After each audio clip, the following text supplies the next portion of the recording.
Assalamualaikum warahmatullahi wabarakatuh. Bismillahirrahmanirrahim. Alhamdulillahirabbil alamin wa bihi nasta'inu ala umuri dunya waddin. Wassalatu wassalamu ala asrafil anbiya'i wal mursalin sayyidina wa habibina wa syafi'ina wa maulana Muhammadin wa ala alihi wa ashabihi wa man tabi'ahu bi ihsanin ila yaumiddin. Amma ba'du. Pada pagi hari ini kita melanjutkan pengajian kitab Adabud Dunya Waddin.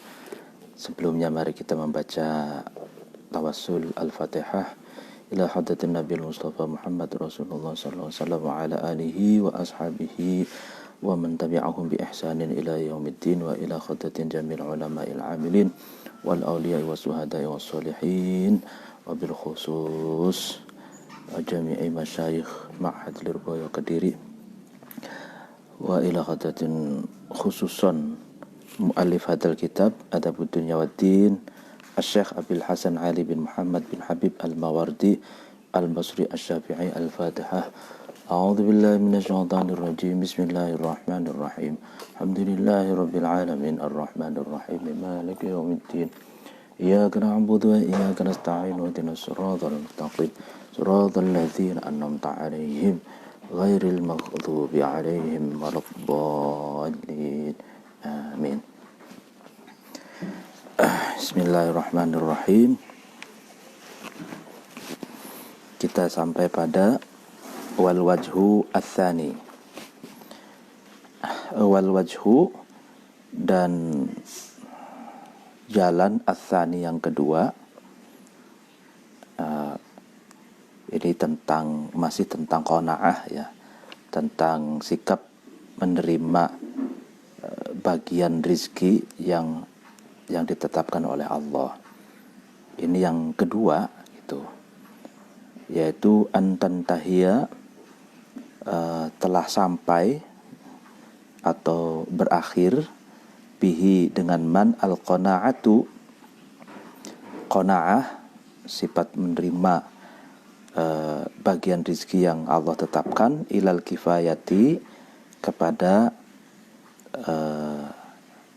secukupnya, itu rizki yang secukupnya. Wa yahtifu, dan man itu seseorang itu membuang al-fudula terhadap lebihan, wa ziyadata dan tambahan. Artinya sifat qanaah yang kedua yaitu seseorang yang dengan qanaahnya itu dia sampai pada satu level, yaitu dia menerima rizki secukupnya. Itu ketika ada rizki berlebih, ketika ada rizki tambahan, dia membuangnya. Artinya membuang itu bukan dalam pengertian dibuang sia-sia, tapi disedekahkan, didermakan, disedekahkan kepada orang yang membutuhkan. Hadza wa hadza, adapun al-wajhu tsani ini, jalan qanaah yang kedua ini, ausatu halil muqtani'i, ya kan, ausat. Jadi keadaan orang yang menerima ausat itu dalam level tengah-tengah gitu. Jadi seseorang yang qanaah menerima rizki yang ditetapkan oleh Allah itu level pertengahan, itu ausatu halil muqtani, level pertengahan, yaitu dia merasa cukup dengan rizki secukupnya gitu. Sedangkan kalau mendapatkan rizki lebih, mendapatkan rizki tambahan, dia tasarrufkan, dia sedekahkan kepada fakir miskin, kepada anak yatim, kepada mustadafin gitu. Nah, itu level qanaah pertengahan gitu. Wa qad ruwiya, dan sungguh diriwayatkan, anin nabi, dari Nabi sallallahu alaihi wasallam, annahu, sesungguhnya Nabi, qala, Nabi berkata, ma min abdin, tidak ada dari seorang hamba, illa bainahu, kecuali di antara abd, wa baina rizqihi, dan di antara rizkinya abd, hijabun, adalah penghalang. Jadi tidak ada seorang hamba Allah itu kecuali di antara dirinya dan rizkinya, itu kecuali di antara dirinya dan rizkinya itu ada penghalang. Fa in qana'a, maka ketika abd itu menerima, wa iqtasada, dan bersikap tengah-tengah, abd itu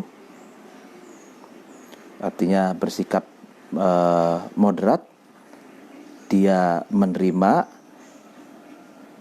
rizki gitu kan, tapi dia berusaha dengan rizki itu dia bersikap moderat. Artinya bersikap moderat itu dia tetap mengambil rizki yang dia dapatkan secukupnya untuk dirinya, untuk keluarganya, untuk kebutuhan-kebutuhan yang lainnya gitu. Atahu, maka datang terhadap abad rizquhu, rizkinya abad, ya kan. Jadi maka orang itu akan diberi rizki gitu, karena dia mengambil rizki secukupnya untuk dirinya, keluarganya gitu. Sisanya itu diberikan kepada yang membutuhkan gitu ya. Wa in hataka, dan ketika abad itu merusak atau merobohkan al-hijabah, terhadap penghalang, lam yuzad, maka tidak diberi tambahan abad itu fi rizqihi, di dalam rizkinya abad. Nah ini, jadi seorang hamba Allah itu kan tidak ada kecuali di antara dirinya dan rizkinya itu ada penghalang. Artinya penghalang itu ada batasan-batasan gitu. Nah,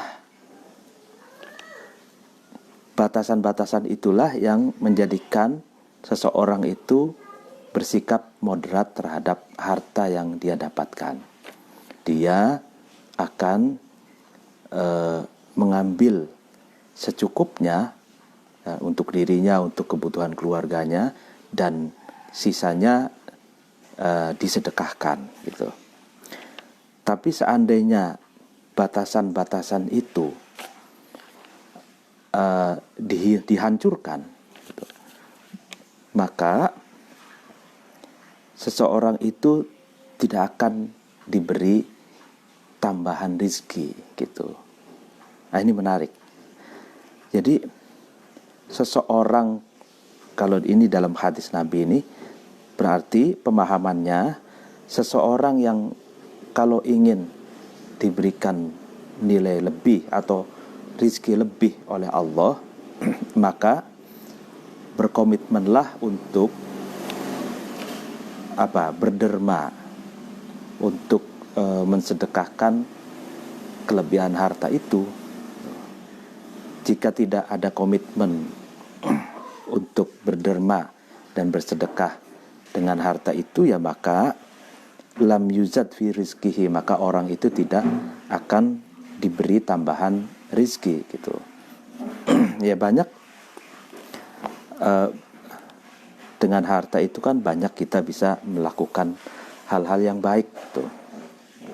Memberi beasiswa, membangun pesantren, membangun madrasah untuk umat, membangun masjid, bersedekah dan banyak sekali gitu.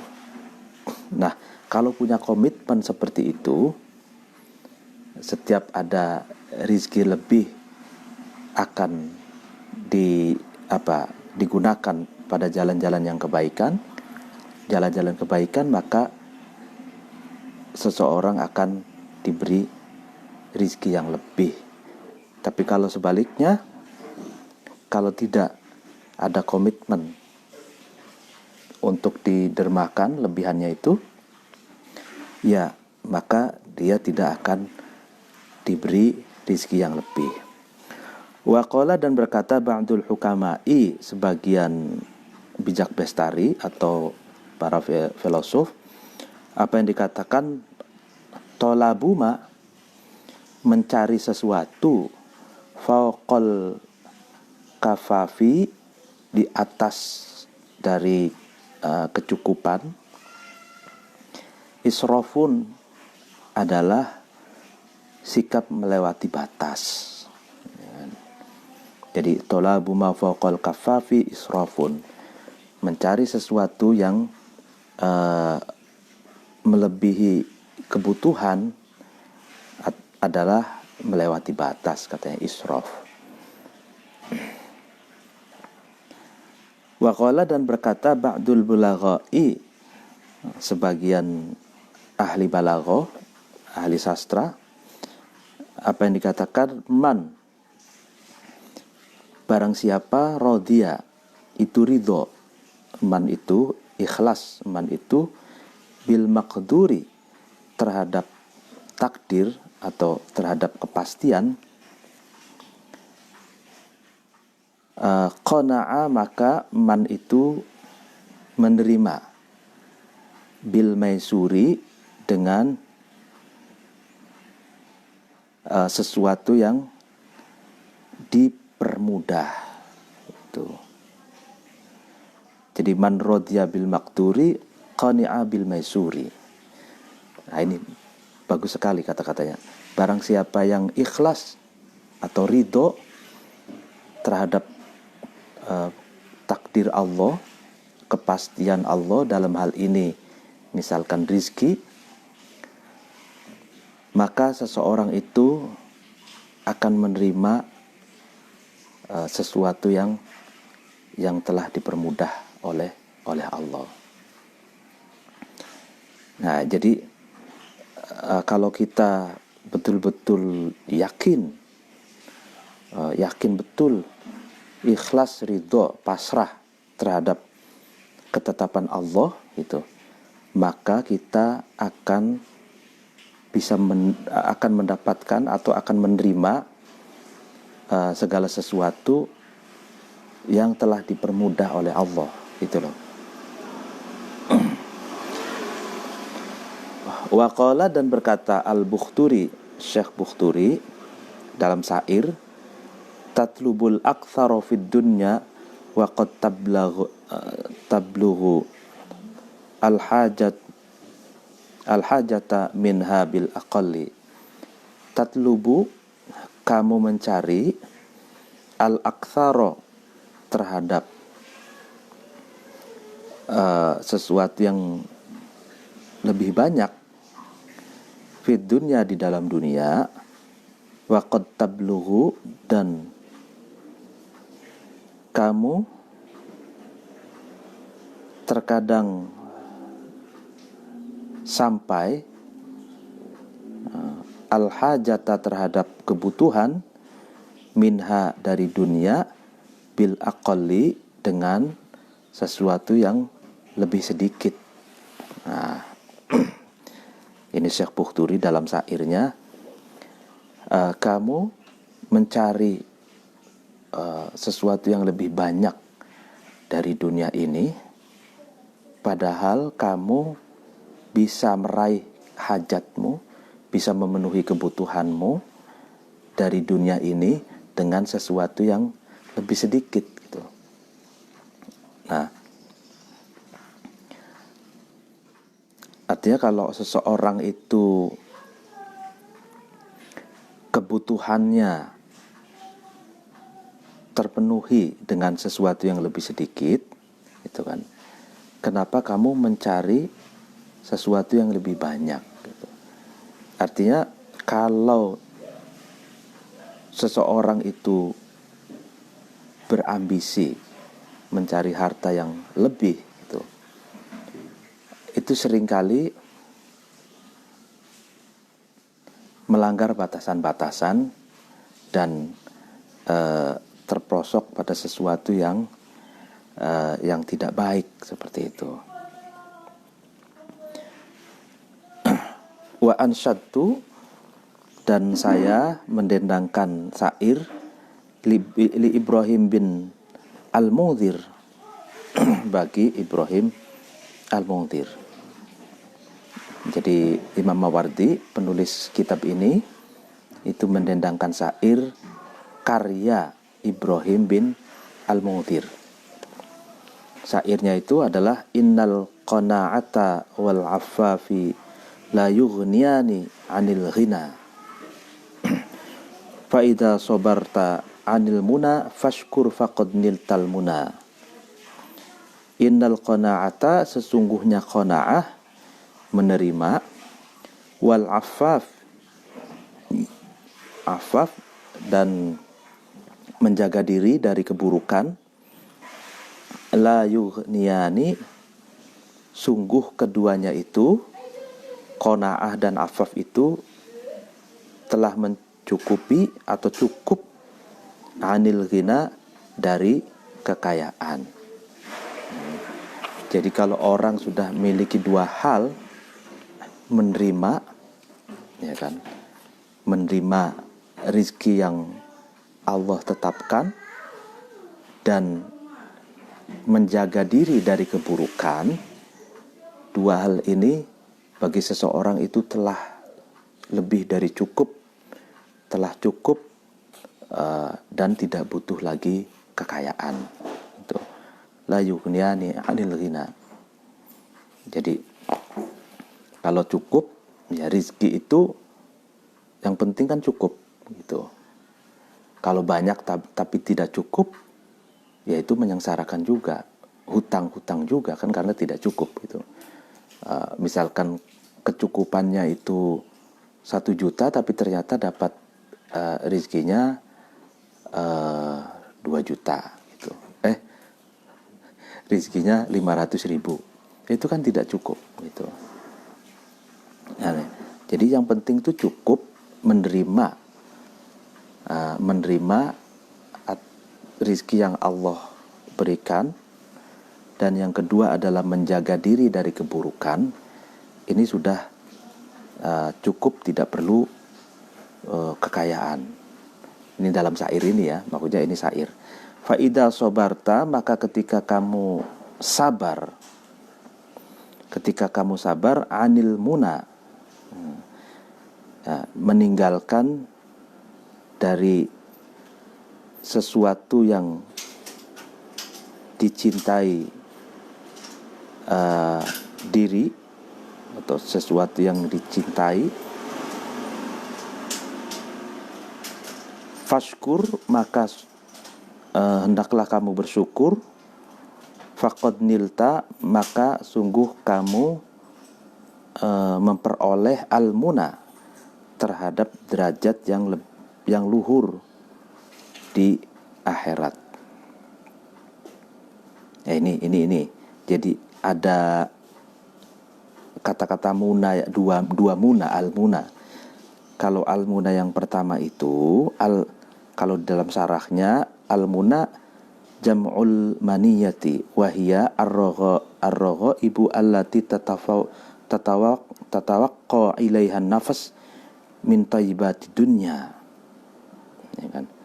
Jadi kecintaan seseorang ya terhadap kelezatan dunia gitu. Jadi sesuatu yang dicintai oleh seseorang dari kelezatan dunia gitu. Jadi faida sobarta anil muna, artinya ketika kamu bersabar dengan cara meninggalkan segala sesuatu yang dicintai diri seseorang dari minat thayyibati dunia, dari kelezatan dunia gitu kan. Fashkur, maka kamu bersyukurlah. Faqad niltal mula, maka kamu akan memperoleh al-muna. Nah, al-muna yang kedua ini artinya al-muna ats-tsaniyah ini ad-darajat ar-rafi'ah fil akhirah. Jadi akan memperoleh derajat tinggi kelak di akhirat nanti. Ya kan? Artinya kalau Anda bersabar, mampu menahan diri gitu kan, dari hal-hal yang lezat, hal-hal yang dicintai oleh hawa nafsu gitu, dari kelezatan dunia ini, maka kamu bersyukurlah, sebab kamu akan memperoleh derajat luhur di akhirat nanti gitu. Nah, ini yang qanaah yang kedua. Wal wajhu, adapun jalan ats-tsalitsu yang ketiga. Jadi qanaah yang ketiga, jalan qanaah yang ketiga, antantahia, sampai gitu, sampai atau selesai, bihi dengan man al-qanaatu, qanaah menerima, sampai ilal wuqufi, pada berhenti, alama atas sesuatu, sanaha yang datang kemudian. Fala yakrahu, kemudian seseorang itu tidak membenci, ma terhadap sesuatu, atahu yang ma itu datang, hu terhadap man, wa in kana meskipun ada ma itu sesuatu itu kathiron banyak. Walayat lubu, dan seseorang itu tidak mencari ma terhadap sesuatu, ta'adzaro yang sulit, ma itu wa in kana meskipun ada ma itu yasiron, itu yasir, sedikit ya.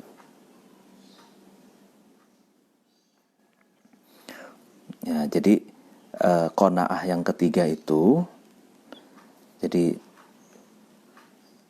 seseorang yang menerima gitu ya, dan dia berhenti pada sesuatu yang akan datang kemudian, dan seseorang itu tidak membenci sesuatu yang datang kepadanya meskipun itu banyak. Artinya gini, seseorang itu menerima, ya kan, qanaah, gambaran qanaah yang ketiga itu menerima rizki yang telah didapatkannya gitu kan, tapi dia tawakuf itu bersikap pasif, itu bersikap pasif atas sesuatu yang datang kemudian, artinya rizki yang datang kemudian, sehingga fala yakrahu ma atahu wa in kana katsiron, sehingga seseorang itu tidak membenci itu kan ketika ada rizki yang datang kepadanya, ada sesuatu yang datang kepadanya meskipun banyak. Artinya dia tidak mencari lebihan, tapi ketika ada lebihan rizki yang banyak itu, Meskipun lebihan itu banyak, ya dia tidak membencinya gitu. Dan seseorang itu tidak mencari sesuatu yang sulit gitu, meskipun sesuatu itu sedikit. Jadi dia misalkan gambarannya itu, dia sebenarnya mencari rizki itu secukupnya gitu kan. Nah, tapi ketika dia mendapatkan atau ketika ada rizki yang datang kepadanya, meskipun itu tidak dicari, karena yang namanya rizki itu kan ada yang hasil dari dicari, ada yang memang min haitsu la yahtasib, itu kan dari Allah itu. Nah, ini ketika seseorang itu mendapatkan atau didatangi rizki itu meskipun banyak, ya dia tidak membencinya, tapi dia pun tidak mencarinya gitu. Tidak mencari secara ngoyo, ambisi, apalagi rakus, tidak gitu. Nah, ini gambaran qanaah yang ketiga. Kan banyak orang-orang yang semacam ini, dia mencari rizki, misalkan nih, profesinya petani atau profesinya pedagang. Nah, tapi dia di masyarakat itu dicintai oleh masyarakatnya. Ya, misalkan punya umat. Nah, ya kan banyak ini di para kiai gitu, misalkan dari hasil pertanian atau dari hasil dagang, misalkan per bulannya, misalkan ya ini, contoh saja ini 10 juta misalkan. Nah, tapi ada rizki-rizki min haitsu la yahtasib yang datang kepadanya. Meskipun itu boleh jadi rizki yang min haitsu la yahtasib itu lebih banyak dari penghasilan pertanian atau hasil dari dagangnya itu. Dan penghasilan yang rizki yang min haitsu la yahtasib ini ya diterima, tidak dibenci, dan itu tidak mencari, sebenarnya tidak mencari. Atau misalkan kita seringkali misalkan kita punya profesi berdagang, perdagangan kita misalkan sebulan dapat 5 juta. Lalu ternyata tiba-tiba kita diminta tolong, ada orang minta tolong sesuatu yang kita bisa menolongnya gitu. Lalu kemudian atau kita punya jasa jasa menolong sesuatu itu dan dapat rizki dari situ, bahkan mungkin rizki itu lebih banyak dari penghasilan perdagangan kita, dan kita tidak membencinya dan kita tidak mencarinya gitu. Nah, itu gambaran qanaah yang ketiga ini.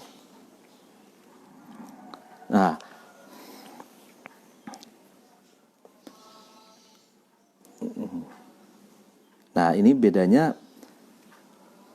dengan yang kedua itu kan. Kalau yang kedua itu dia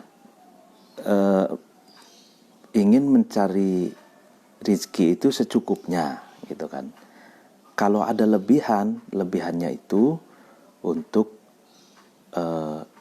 dibuang, dalam pengertian untuk disedekahkan, diwakafkan, diberikan kepada anak yatim, mustadafin. Kalau qanaah yang ketiga ini, dia rizki yang lebihannya itu dia terima gitu. Jadi memang ada beda gitu. Wahadil hal, dan inilah keadaan, maksudnya qanaah yang ketiga ini, adna manazili ahlil qanaati, ya kan? Lebih rendah-rendahnya derajat ahli qanaah, lebih rendah-rendahnya level orang-orang yang qanaah itu. Jadi kan ini ada 3 level. Berarti level yang pertama itu kan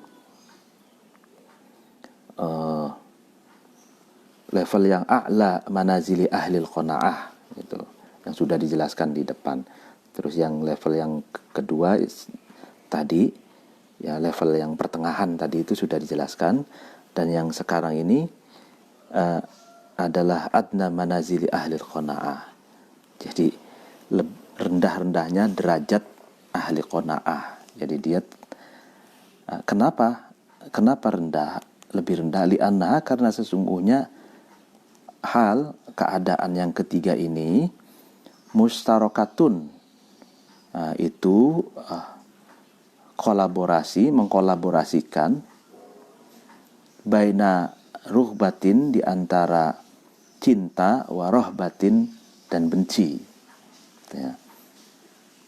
Kenapa ini menggabungkan atau mengkolaborasi antara cinta dan benci?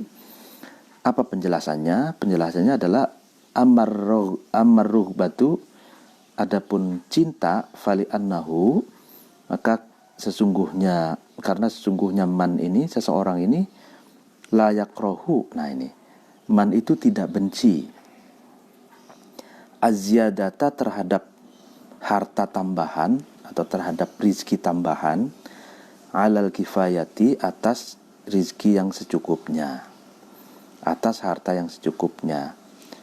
Ida sanahat, ketika rizki itu datang kemudian. Nah ini kan, jadi dia cinta, masih ada cinta terhadap rizki lebihan itu. Apa bukti dia masih mencintai rizki yang lebihan itu? Ya karena dia tidak membencinya gitu. Karena dia tidak membenci ketika mendapatkan rizki yang melebihi dari rizki kecukupan, rizki yang cukup gitu. Jadi dia menerimanya, dia tidak membencinya rizki yang melebihi dari kebutuhan, yang melebihi dari rizki yang mencukupinya gitu loh.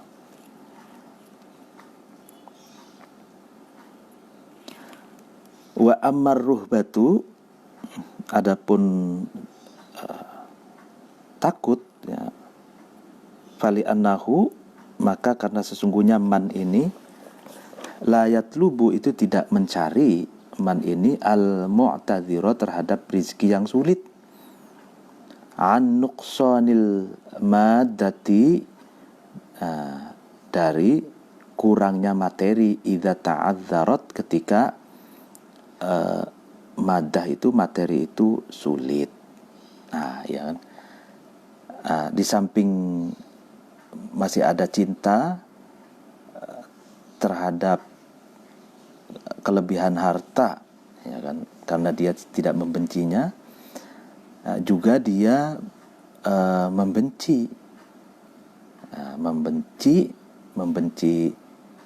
karena dia tidak mencari rizki yang sulit ketika memiliki kekurangan materi.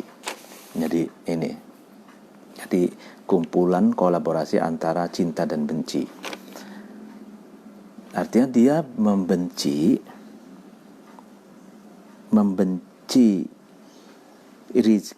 materi berlebihan, dalam pengertian dia tidak mencari rizki yang sulit ketika dia memiliki kekurangan materi gitu. Jadi misalkan dia punya kekurangan materi, dia tidak kan berarti kesulitan, tapi dia tidak ngoyo mencarinya gitu, karena dia masih ada kontrol diri untuk tidak mencari harta yang berlebihan. Jadi ini nih, jadi menarik. Jadi qanaah yang ketiga ini menarik. Jadi dia ketika mendapatkan rizki yang berlebihan, yang rizki yang melebihi dari kebutuhannya, ya dia terima gitu. Dia tidak membencinya gitu. Tapi ketika dia sedang kesulitan, gitu kan, kesulitan atau sedang mengalami kekurangan materi, misalkan dia butuhnya 1 juta tapi dia punya 800.000 gitu, kurang 200.000 misalkan. Nah, dia tidak mencari rizki yang dianggapnya sulit gitu. Tidak berambisi untuk menggebu-gebu mencari kelebihannya itu. Ya memang ini jadi unik, jadi ada agak-agak apa ya, ambivalen. Jadi cinta dan benci gitu ya. Ya nih, jadi mencintai tapi membenci sekaligus, ya kan. Nah, ini sering kejadian di dalam realitas kehidupan kita itu kan. Ya, ini kebanyakan pada level yang ini level qanaah yang terendah gitu ya. Wa fi mithlihi, di dalam permisalan al-wajh salis ini, qanaah yang ketiga ini, qala berkata Dhunnun Masri. Dhunnun Masri ini salah satu sufi, rahmatullahi, kasih sayang Allah alaihi, semoga tercurahkan kepada Dhunnun al-Masri. Apa yang dikatakan Dhunnun? Man kanat qanaatuhu saminatan tobat lahu kullu maraqatin. Man, barang siapa, kanat itu ada, qanaatuhu, qanaahnya man, saminatan, itu gemuk. Jadi qanaah, ketika qanaahnya itu gemuk, tobat, maka bagus gitu ya, lahu, bagi man, kullu maraqatin, setiap kuah sop atau kuah sop daging atau kaldu. Ini permisalan yang menarik dari seorang Dhunnun Masri. Jadi kalau qanaahnya seseorang itu gemuk itu, ya maka ya baguslah bagi dia segala jenis kuah sop daging. Ya, jadi qanaah itu berarti ada yang qanaah yang kurus gitu kan, ada yang qanaah yang sedang-sedang saja, ada yang qanaah yang gemuk gitu.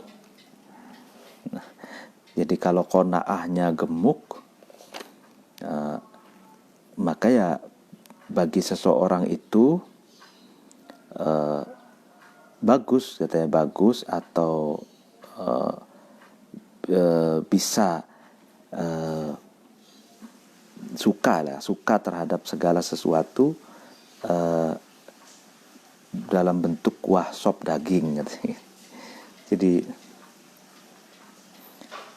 ibarat tubuh manusia itu, kalau tubuh manusia itu semakin gemuk, itu karena di antara penyebabnya adalah karena suka makan kuah sop daging gitu kan.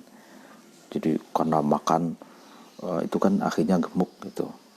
Nah, Begitupun qanaah, kalau qanaahnya katanya menerima sikap menerimanya itu gemuk, ya maka itu tandanya dia masih menerima kelezatan-kelezatan duniawi, masih menerima rizki lebih dari rizki yang secukupnya gitu.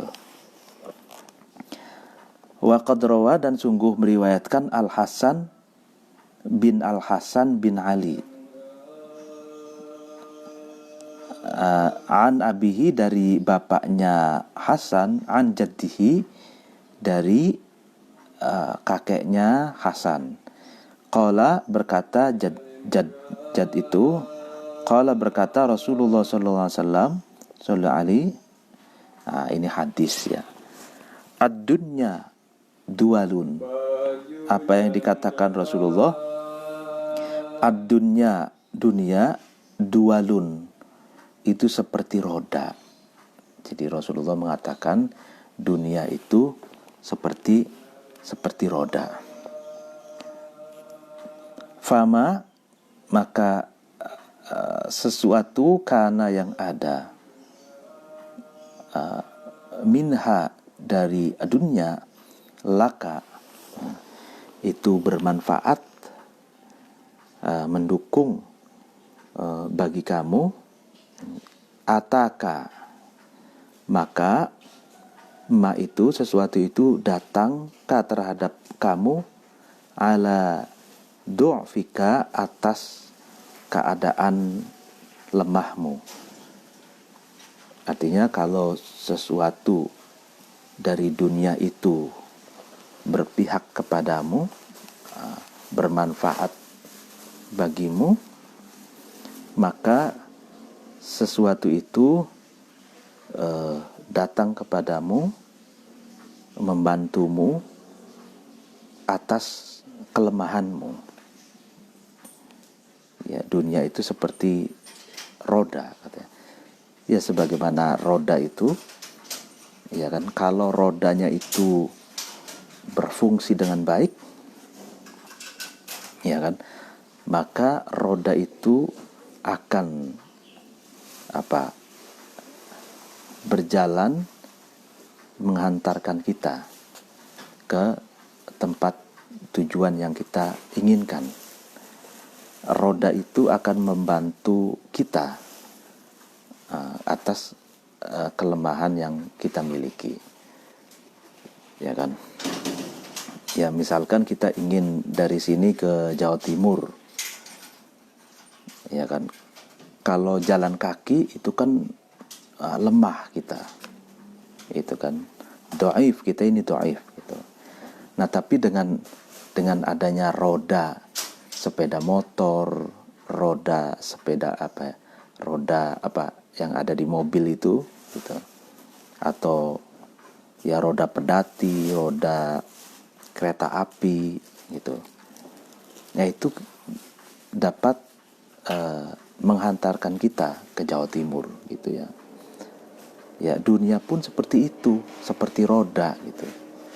Jadi ketika dunia itu berpihak kepada kita, maka dunia itu akan datang kepada kita, akan mensupport kita, dan ia membantu kita dari kelemahan yang kita miliki itu. Wama, dan sesuatu karena yang ada, ma itu minha, dari dunia, ya kan, alaika. Alaika, ya, alaika itu berarti tidak berpihak kepadamu, atau madorot, ya, kepadamu, artinya tidak berpihak kepadamu, tidak bermanfaat kepadamu. Lam tadfa'hu, maka kamu tidak bisa, ya kan, berangkat, ya kan, atau tidak bisa ia menolak terhadap ma biquwwatika, dengan kekuatanmu, ya. Jadi kalau dunia itu tidak berpihak kepadamu, ya sekuat apapun kamu, tetap kamu tidak bisa berjalan menuju dunia itu, ya kan? Jadi roda seperti roda itu ya. Kalau kita ingin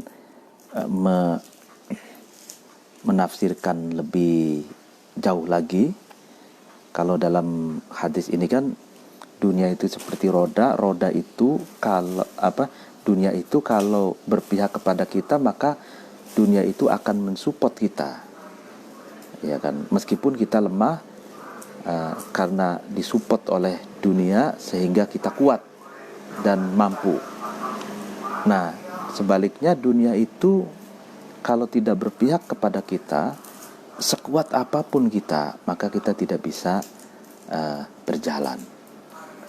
Kita tidak bisa merealisasikan berbagai hal yang kita inginkan. Nah, seperti halnya roda.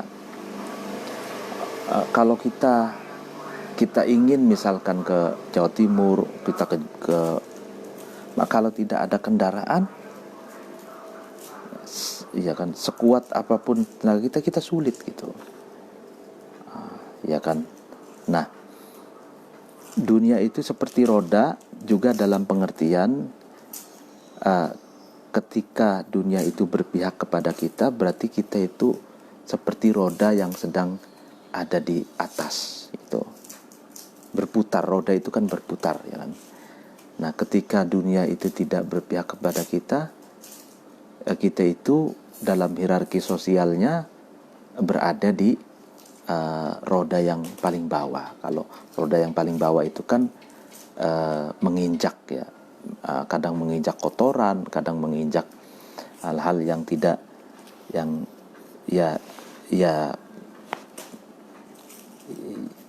yang berada di bawah lah, ya. Jadi seperti roda gitu kan, berputar. Jadi kekayaan pun berputar. Kadang orang pada tahun ini kaya, lalu tahun depannya jatuh miskin gitu. Berada di atas, lalu kemudian kadang ada di bawah, kadang ada di tengah gitu. Ya kan? Ya, dunia, rizki, kekayaan itu seperti roda gitu. Kadang kaya, ada orang kaya sekali, lalu tahun kemudian miskin sekali. Ada lagi orang yang tadinya ada di tengah-tengah, berputar naik ke atas gitu. Ada yang tadinya tengah-tengah, berputar turun ke bawah. Nah, itu seperti roda itu. Ad-dunya dualun, Nabi begitu. Nah, waman, barang siapa in qata'a, terputus roja'uhu, pengharapannya man, terputus dari apa? Mimma, dari sesuatu, fata, yang terputus, ma itu istaroha, maka istirahat, badanuhu, fisiknya man. Jadi barang siapa yang keinginannya itu terputus, ya, dari sesuatu yang dia inginkan, ya maka tubuh seseorang itu beristirahat. Iya, jadi kan seseorang itu tidak bisa beristirahat, sibuk. Seseorang itu akan terus sibuk memenuhi keinginannya gitu.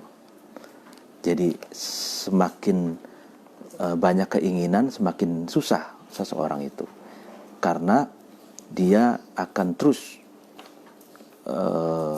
berupaya untuk memenuhi keinginannya itu, ya kan? Nah, di saat seseorang itu keinginannya terputus dari sesuatu yang dia inginkan, ya sesungguhnya dia sedang diistirahatkan tubuhnya.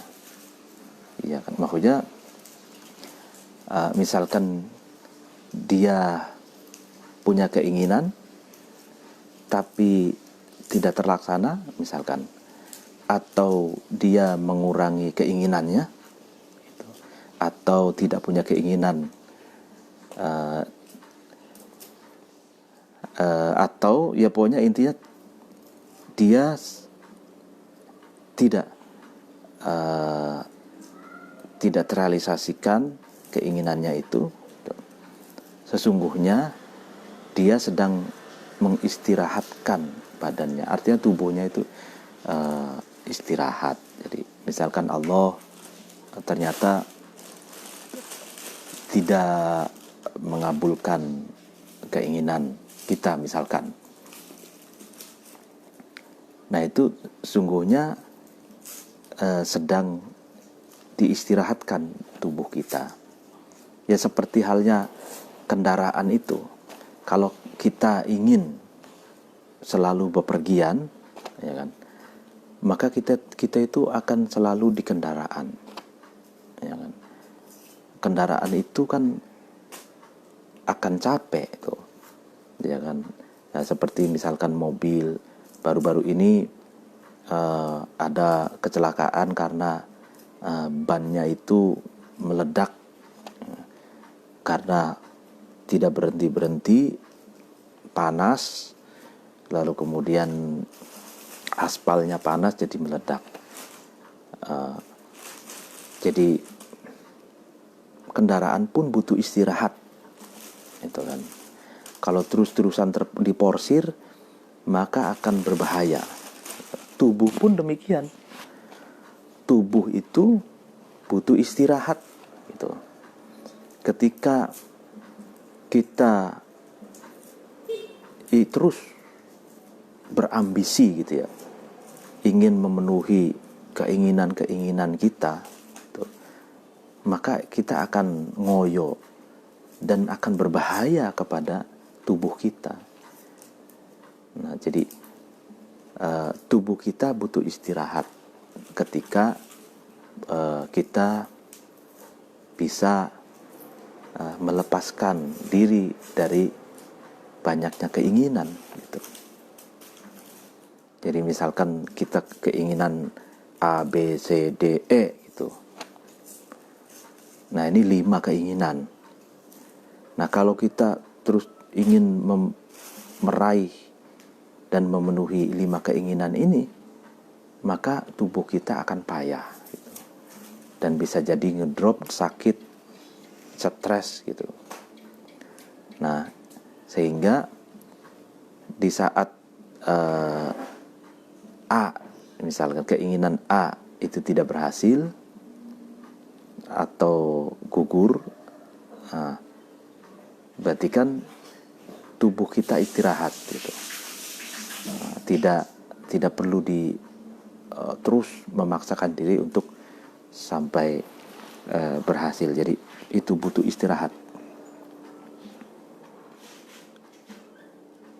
Waman, barang siapa rodia itu ridho, man itu bima terhadap sesuatu, rozaqahu yang memberikan rizki hu terhadap man Allah qarrat, maka bahagia ainuhu, mata hatinya man, ya kan.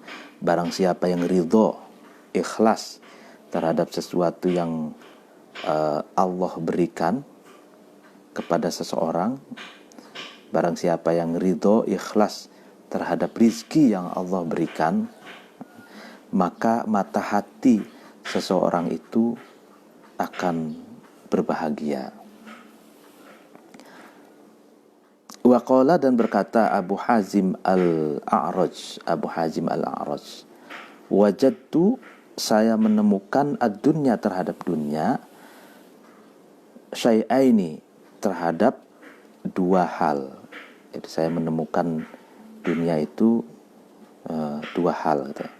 Syai'an, satu hal yang pertama, huwa yaitu syai' li bagiku, lan u'ajjiluhu saya tidak bergegas atau tidak terburu-buru hu terhadap syai' qabla ajalihi sebelum masanya syai'. Walau talabtuhu meskipun saya mencari hu terhadap syai' biquwatis samawati dengan kekuatan langit wal ardi dan bumi. Ini menarik. Jadi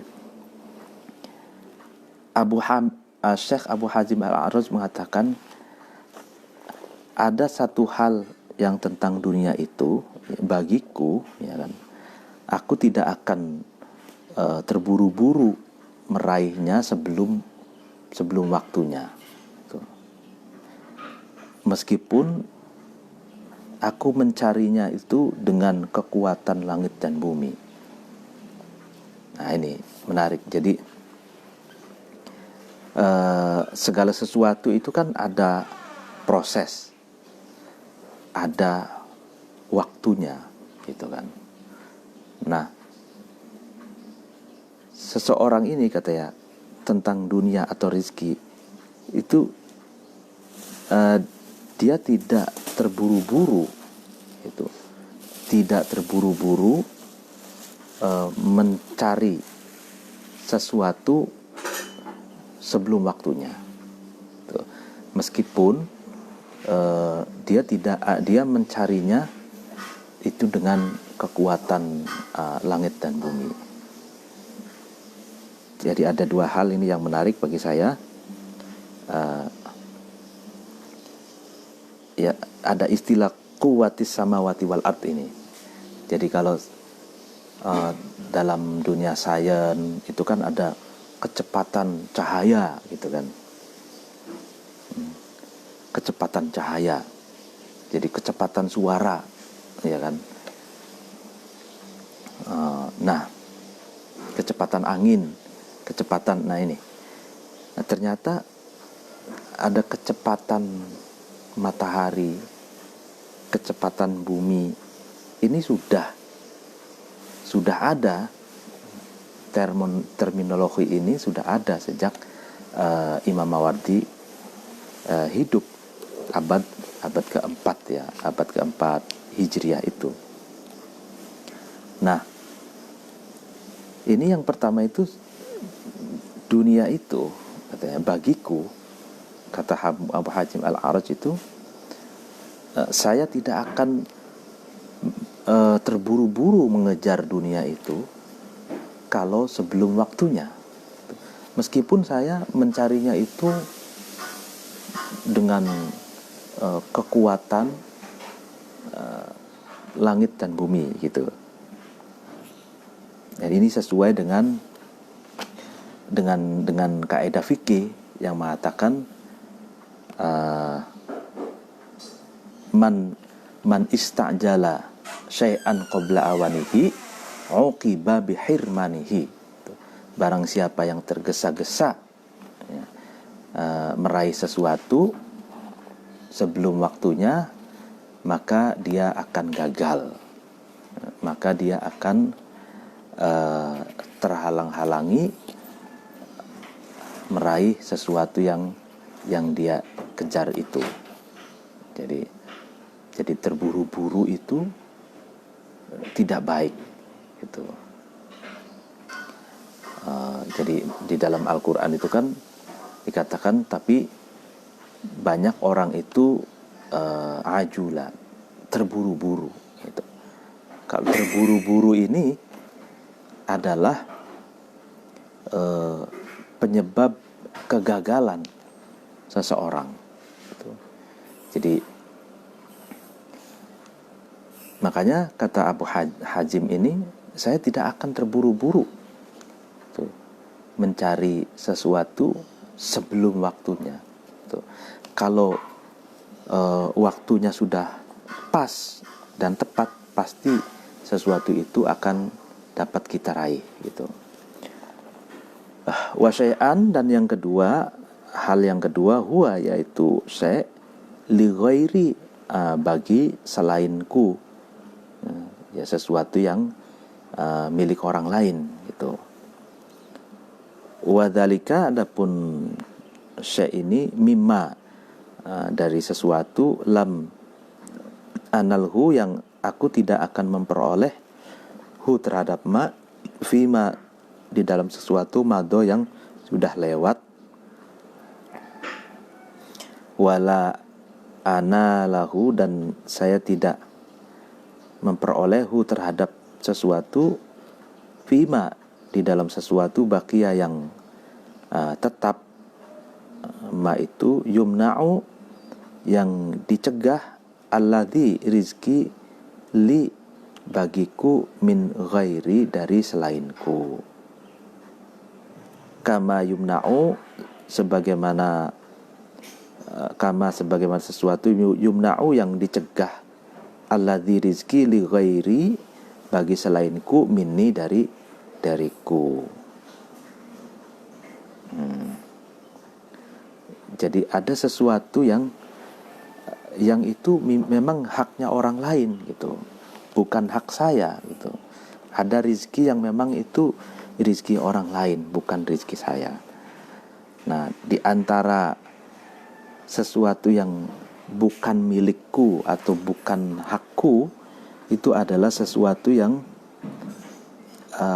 di zaman yang lampau, di masa yang lalu, aku tidak berhasil meraihnya. Jadi rizki atau sesuatu yang bukan hakku itu adalah ketika pada masa lalu aku tidak mampu meraihnya gitu kan.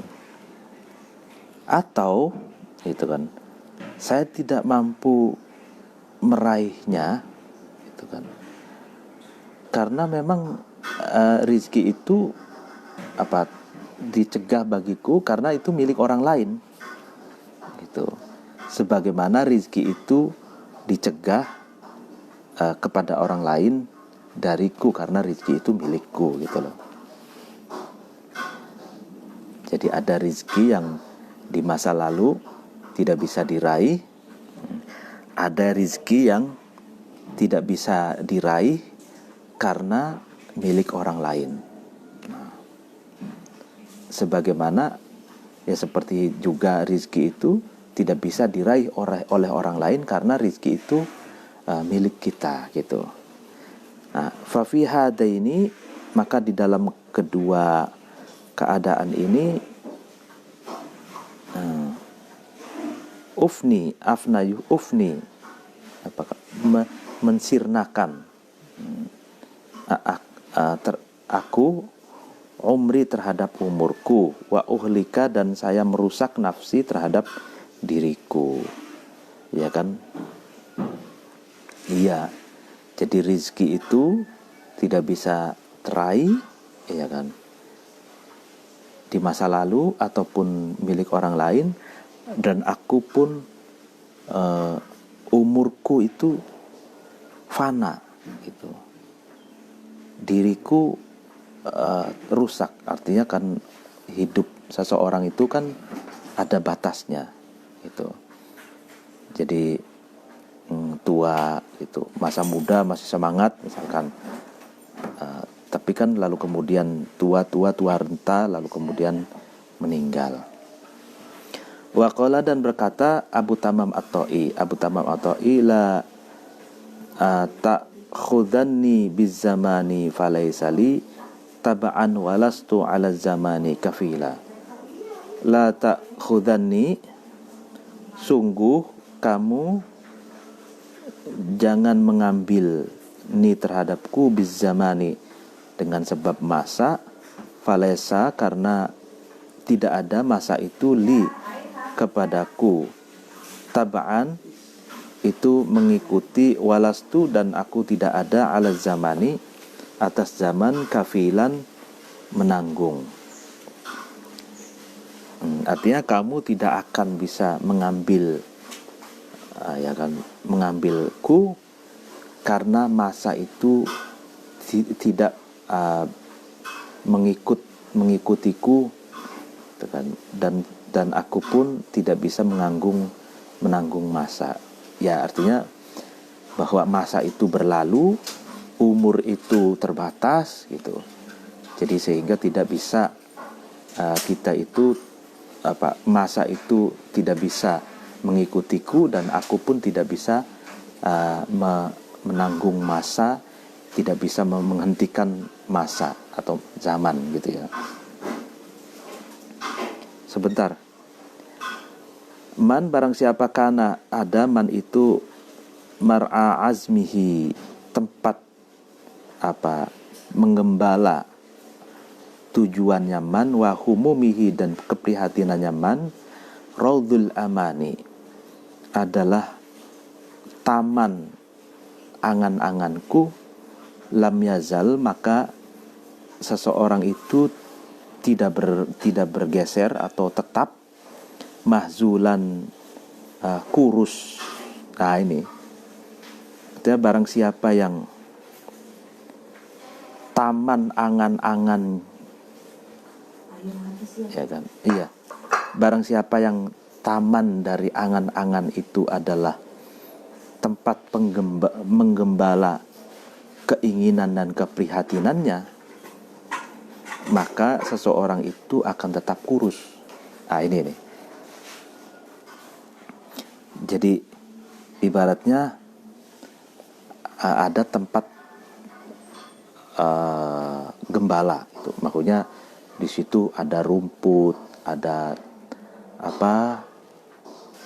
taman, ada tempat penggembala. Nah, tempat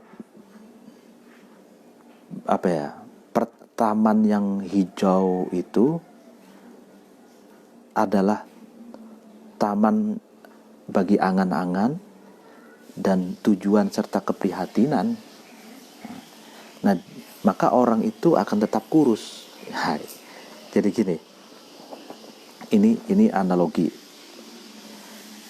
Jadi seseorang itu kan pertama punya angan-angan, punya keinginan, punya keprihatinan, gitu kan. Nah, sesubur apapun, gitu kan, tempat untuk tujuan, keinginan, keprihatinan, angan-angan itu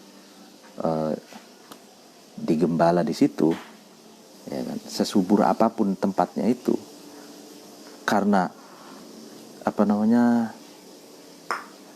keinginannya banyak, keprihatinannya banyak, angan-angannya banyak, ya maka tetap dia kurus, artinya tidak bisa gemuk, karena boleh jadi antara keinginan, angan-angan, keprihatinan dengan tempat taman untuk memenuhi keinginan dan angan-angannya itu tidak cukup, sehingga dia kurus.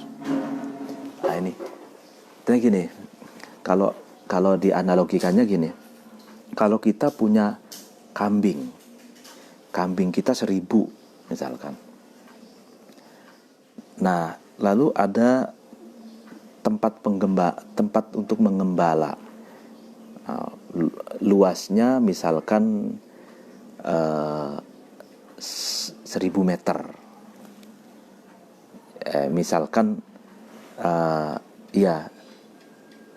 misalkan ini ya, bukan 1000 ya, 500 meter lah ya contoh. Kita punya kambing 1000 digembala di tempat penggembalaan 500 meter itu. Nah, padahal kapasitas kambing 1000 ini membutuhkan lahan tempat penggembala misalkan 2000 meter, ya kan. Nah, maka kambing-kambing ini akan kurus karena dia akan makan rumput yang ada di lahan yang hanya seluas 500 meter. Padahal kambing 1000 itu misalkan ini contoh, dibutuhkan tanah seluas 2000 meter misalkan gitu. Jadi kurus. Nah, begitupun kita nih, antara keinginan, angan-angan, keprihatinannya ini banyak sekali. Keinginannya sangat banyak, keprihatinannya sangat banyak, lalu kemudian angan-angannya banyak sekali. Sementara supporting system, maksudnya dana yang kita miliki, uang yang kita miliki, itu sangat sedikit, tidak sebanding dengan banyaknya angan-angan, banyaknya keinginan kita itu. Ya maka seorang itu kurus gitu. Artinya tetap tidak bisa ya kurus gitu, kurus, lalu kemudian prihatin, sengsara gitu. Ya sengsara dibuat sendiri gitu ya. Kenapa dia punya banyak angan-angan gitu.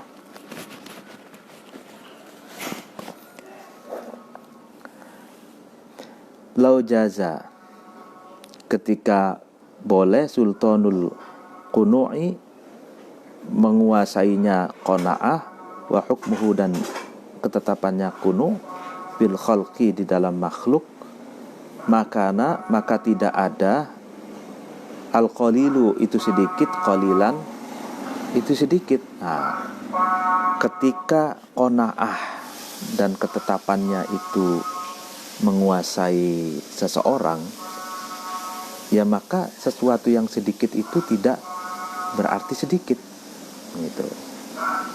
Jadi kalau seseorang sudah betul-betul qanaah, menerima seberapapun yang Allah tetapkan, rizki yang Allah tetapkan, ya kan, maka sesedikit apapun rizki yang dia dapatkan, itu baginya tidak berarti sedikit gitu. Sedikit apapun rezeki itu boleh jadi dianggapnya adalah rezeki yang dapat mencukupinya. Nah, jadi orang yang qanaah itu berarti orang yang tidak punya banyak keinginan gitu. Sebenarnya kan rezeki itu tergantung kitanya gitu. Kalau kitanya tidak terlalu banyak keinginan, ya rezeki yang didapatkan itu ya cukup-cukup saja gitu loh. Ya makan sehari 2 kali misalkan, lalu minum, ya kan, buat anak istri gitu. Nah, tapi seberapa banyak rezeki yang kita didapatkan, jika keinginan kita jauh lebih banyak dari rezeki yang kita dapatkan, ya maka sebanyak apapun rezeki yang kita dapatkan tetap saja dianggapnya sedikit, tetap saja kurang gitu. Ar-rizku, rizki, la takmidu, kamu jangan sedih katanya gitu, alaihi, atas rizki, fa innahu, maka sesungguhnya rizki, ya'ti, datang rizki itu, walam tab'ath, dan kamu tidak usah mengutus, ilaihi, kepada rizki, rasulan, orang yang diutus. Keren. Ar-rizku la takmidu alaihi fa innahu ya'ti walam tab'ath ilaihi rasulan.